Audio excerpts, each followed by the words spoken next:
Bu, sedekahnya bu. Kok nggak dikasih sih, Mak? Alah, biarin bohong itu. Itu jelas-jelas nggak ada tangannya loh. Ngajal amat sama orang tua.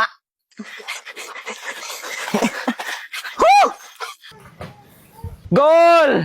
Apa sih kena tiang itu? Udah lah woi, bosen gua. Udah pakai sepatu futsal mainnya di sini. Ya gimana mau main di lapangan, orang bayar. Mana ada duit kita. Ya gimana, Ge? Gue sehari cuma dikasih goceng. Tuh Ronald tuh. Dari mana lo, Nal? Habis paringan gua. Bayar lapangan berapa, Nal? Nggak bayar sih gua, soalnya kan tadi yang kalah bayar lapangan. Gua sih menang. Wih, enak juga kayak gitu. Gua balik duluan ya.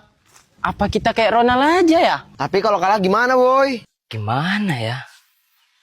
Oh, gua ada ide nih. Gimana, Pet?